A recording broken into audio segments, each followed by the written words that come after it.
Assalamualaikum warahmatullahi wabarakatuh. Kami di sini mempresentasikan hasil analisis rasio keuangan pada perusahaan PT Mayora Indah Tbk periode tahun 2022 hingga 2023 yang akan dibacakan oleh Mutiara Zahra dan Prilly Trisani Putri. Bab 1 Pendahuluan. Latar belakang, perusahaan didirikan untuk menghasilkan laba melalui aktivitas bisnisnya. Laba tersebut digunakan untuk tambahan modal operasional dan menjaga keberlangsungan perusahaan. Manajemen keuangan yang tepat diperlukan untuk mencapai tujuan ini.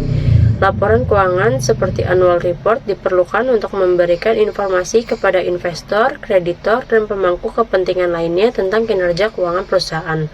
PT Mayora Indah Tbk adalah perusahaan consumer goods terkemuka di Indonesia dengan produk-produk seperti Kopiko, Roma, dan Teh Sosro. Dalam kondisi ekonomis yang dinamis, perusahaan perlu melakukan analisis rasio keuangan secara berkala untuk menilai kesehatan keuangan dan aktivitas manajemen. Analisis rasio meliputi likuiditas, leverage, aktivitas, dan profitabilitas perusahaan yang menunjukkan kemampuan perusahaan dalam memenuhi kewajiban menggunakan hutang, mengelola aset, dan menghasilkan laba dari operasi. Tujuan masalah. Analisis ini bertujuan untuk mengukur kinerja keuangan PT Mayora Indah Tbk melalui analisis rasio keuangan, serta mengetahui bagaimana perusahaan PT Mayora Indah Tbk telah menangani kinerja keuangan selama periode tahun 2022 hingga 2023. Metode penelitian. Metode penelitian yang digunakan adalah analisis deskriptif dengan rasio keuangan. Menurut Sugiono, analisis deskriptif adalah statistik untuk mendeskripsikan data tanpa membuat kesimpulan umum. Data diperoleh dari laporan keuangan PT Mayora Indah Tbk periode tahun 2023 dari website resmi dan Bursa Efek Indonesia. Bab 2 Pembahasan. Studi kasus. Penelitian ini membahas tentang analisis rasio keuangan perusahaan PT Mayora Indah Tbk untuk memahami kinerja keuangan perusahaan selama periode tahun 2022 hingga 2023. Analisis ini dilakukan dengan menggunakan data keuangan yang diperoleh dari website resmi perusahaan PT Mayora Indah Tbk dan metode analisis rasio keuangan yang umum digunakan dalam analisis keuangan. Rasio keuangan yang digunakan dalam penelitian ini meliputi rasio likuiditas, rasio leverage, rasio profitabilitas, dan rasio aktivitas. Dengan menggunakan data keuangan perusahaan PT Mayora Indah Tbk untuk periode tahun 2022-2023, penelitian ini berfokus pada analisis kinerja keuangan perusahaan dalam konteks industri pengolahan makanan dan minuman. Analisis data. Pertama, rasio likuiditas. Menurut Fahmi, rasio likuiditas adalah kemampuan suatu perusahaan untuk memenuhi kewajiban jangka pendeknya secara tepat waktu. Rasio ini sangat penting karena jika perusahaan mengalami kegagalan dalam membayar kewajiban jangka pendeknya, dapat menyebabkan menurunnya suatu nilai perusahaan. Jenis-jenis pengukuran rasio likuiditas yaitu yang A. Rasio lancar atau current ratio. Rasio lancar merupakan rasio yang digunakan untuk mengukur kemampuan suatu perusahaan dalam membayar kewajiban jangka pendek atau utang yang segera jatuh tempo. Rumusnya yaitu aktiva lancar dibagi utang lancar.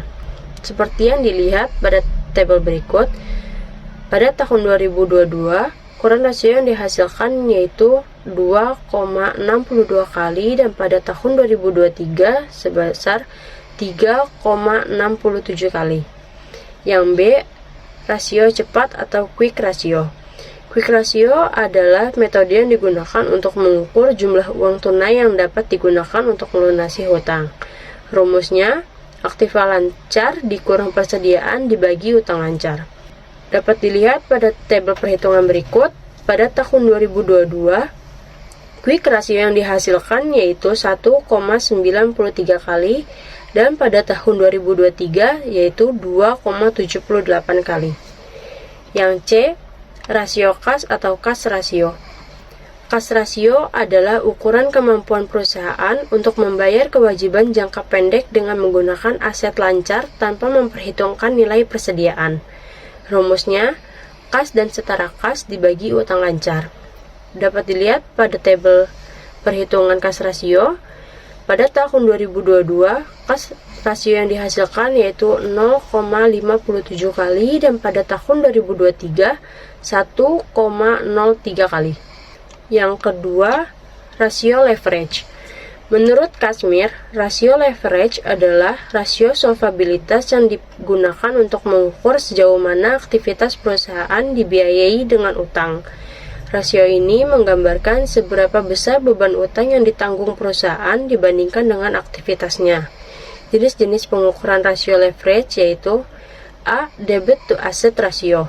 Debt to asset ratio merupakan rasio utang yang digunakan untuk mengukur seberapa besar aktiva perusahaan dibiayai oleh utang atau seberapa besar utang perusahaan berpengaruh terhadap pengelolaan aktiva. Rumusnya, total utang dibagi total aset dikali 100%. Dapat dilihat pada tabel berikut. Pada tahun 2022, debt to asset ratio yang dihasilkan yaitu sebesar 42,38% dan pada tahun 2023 35,97%. Yang B, debt to equity ratio. Debt to equity ratio merupakan rasio yang dapat menunjukkan hubungan antara jumlah pinjaman jangka panjang yang diberikan oleh kreditur dengan jumlah modal sendiri yang diberikan oleh pemilik perusahaan. Rumusnya, total utang dibagi total ekuitas dikali 100%. Dapat dilihat pada tabel perhitungan berikut. Pada tahun 2022, debt to equity rasio yang dihasilkan yaitu 73,56% dan pada tahun 2023 58,19%. Yang ketiga, rasio aktivitas. Menurut Sylvia dan Yulistina, rasio aktivitas yaitu salah satu cara untuk mengukur seberapa efektif suatu organisasi menggunakan sumber dayanya. Jenis-jenis pengukuran rasio aktivitas yaitu yang A, inventory turnover. Menurut Kashmir, inventory turnover merupakan rasio yang digunakan untuk mengukur berapa kali dana yang ditanam dalam persediaan atau inventory ini berputar dalam suatu periode. Rumusnya, penjualan dibagi persediaan. Dapat dilihat pada tabel penghitungan inventory turnover. Pada tahun 2022, inventory turnover yang dihasilkan yaitu 7,92 kali dan pada tahun 2023 8,85 kali. Total aset turnover. Menurut Samsudin, total aset turnover adalah rasio yang digunakan untuk mengukur efisiensi penggunaan semua aktiva perusahaan dalam menghasilkan volume penjualan tertentu. Rumusnya, penjualan dibagi total aset. Dapat dilihat pada tabel perhitungan total aset turnover. Pada tahun 2022, total aset turnover yang dihasilkan yaitu 1,37 kali dan pada tahun 2023 1,31 kali. Yang keempat, rasio profitabilitas. Menurut Bakhtiar, rasio profitabilitas merupakan rasio untuk mengukur efisiensi penggunaan aktiva perusahaan. Jenis-jenis pengukuran rasio profitabilitas yaitu yang A, Return on Investment atau ROI. Menurut Raharjo, menyebutkan bahwa turnover on investment adalah rasio yang digunakan untuk mengukur kemampuan perusahaan menghasilkan keuntungan dalam investasi yang mereka lakukan. Rumusnya, laba setelah pajak dibagi total aset dikali 100%. Dapat dilihat pada tabel perhitungan return on investment. Pada tahun 2022, return on investment yang dihasilkan yaitu sebesar 8,84% dan pada tahun 2023 13,59%. Selanjutnya, return on equity atau ROE. Return on equity disebut juga laba atas ekuitas. Rasio ini mengkaji sejauh mana suatu perusahaan menggunakan sumber dana yang dimiliki agar bisa menghasilkan laba atas ekuitasnya. Rumus dari return on ekuitas yaitu laba setelah pajak dibagi total ekuitas dikali 100%. Return on equity pada tahun 2022-nya yaitu 15,34%. Pada tahun 2023-nya 21,23%.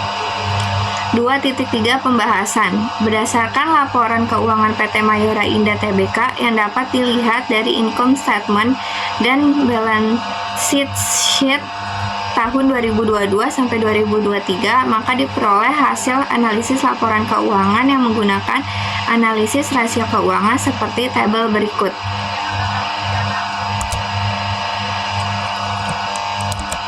2.3.1 Rasio likuiditas.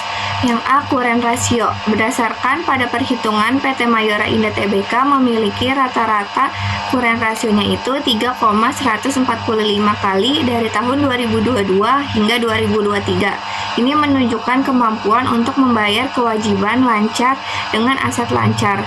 Dengan rasio yang lebih besar dari standar umum, perusahaan dinilai stabil secara finansial. Yang B, quick ratio. Berdasarkan data tabel, PT Mayora Indah Tbk memiliki rata-rata quick ratio 2,355 kali dari tahun 2022 hingga 2023. Kita dapat menyimpulkan dari quick ratio bahwa PT Mayora Indah Tbk periode tahun 2022 sampai 2023 berkinerja baik dan memuaskan dalam hal finansial karena rata-ratanya sebesar 2,355 kali lebih besar dari standar umum untuk industri yaitu sejenisnya yaitu 1,5 kali. Yang C ada cash ratio. Berdasarkan data perhitungan pada tabel di atas, PT Mayora Indah Tbk memiliki rata-rata cash ratio sebesar 0,8 kali dari tahun 2022 hingga 2023. Jika dibandingkan dengan standar umum industri sebesar 1,5 kali, rasio yang dihasilkan cukup rendah sehingga rasio kas dianggap buruk. 2.3.2 Rasio leverage. A. Debt to asset ratio. Berdasarkan data perhitungan pada tabel di atas, PT Mayora Indah Tbk memiliki rata-rata debt to asset ratio sebesar 39,175% dari tahun 2022 hingga tahun 2023. Jika dibandingkan dengan standar industri, PT Mayora Indah Tbk dianggap bekerja buruk dan kurang memuaskan secara finansial karena rata-rata lebih besar daripada standar industri yaitu 35%. Yang B ada debt to equity ratio. Berdasarkan data perhitungan pada tabel di atas, PT Mayora Indah Tbk memiliki rata-rata debt to equity ratio sebesar 64,875% dari tahun 2022 hingga 2023.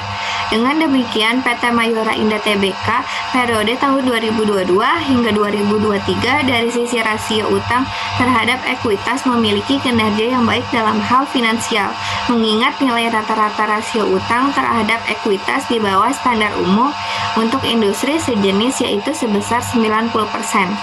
2.3.3 Rasio aktivitas. A. Inventory turnover. Berdasarkan data perhitungan pada tabel di atas, PT Mayora Indah Tbk memiliki rata-rata inventory turnover sebesar 8,385 kali dari tahun 2022 hingga 2023. Jika dibandingkan dengan rata-rata industri sebesar 20 kali, menurut Kashmir pada tahun 2018, rasio yang dihasilkan masih berada di bawah standar industri. Oleh karena itu, perputaran persediaan dinilai kurang baik. Yang B. Total asset turnover. Berdasarkan data pada tabel di atas, PT Mayora Indah Tbk memiliki rata-rata total aset yang terputar 1,34 kali dari tahun 2022 hingga 2023 dibandingkan dengan standar industri sebesar 2 kali. Perusahaan ini belum mampu mengoptimalkan asetnya. Kinerja finansial PT Mayora Indah Tbk periode tersebut dianggap buruk dan kurang memuaskan. 2.3.4 Rasio profitabilitas. Yang A itu ada return on investment.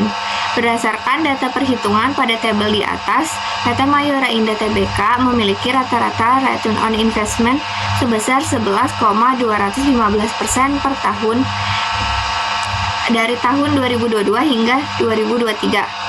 mengingat tingkat pengembalian investasi belum mencapai rasio rata-rata industri sejenis sebesar 30%. PT Mayora Indah Tbk periode tahun 2022 hingga 2023 berkinerja buruk dalam hal finansial. Rasio pengembalian investasi rendah akibat dari PT Mayora Indah Tbk memiliki margin laba dan perputaran aset yang rendah pada tahun tersebut. Yang B, return on equity. Berdasarkan dari tabel, rata-rata return on equity PT Mayora Indah Tbk sebesar 18,285% dari 2022 hingga 2023. Dibandingkan dengan standar industri sebesar 40%, kinerja keuangan perusahaan terlihat buruk dan kurang memuaskan karena belum mencapai standar industri sejenis. Manajemen perusahaan tidak efektif dalam menghasilkan pendapatan dan pertumbuhan dari pembiayaan ekuitasnya. 3.1 Kesimpulan. Penelitian ini dapat menyimpulkan hal-hal seperti berikut ini. Yang pertama itu, rasio likuiditas berdasarkan current ratio dan quick ratio sudah dianggap baik karena nilai rata-rata telah melampaui standar industri. Sedangkan pada cash ratio masih dianggap kurang memuaskan karena masih di bawah standar rata-rata industri.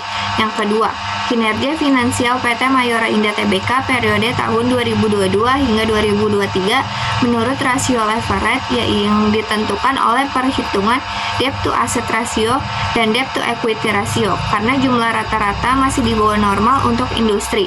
Debt to asset ratio menyiratkan kinerja keuangan yang buruk, namun karena umumnya mengungguli standar industri debt to equity ratio menunjukkan keberhasilan finansial.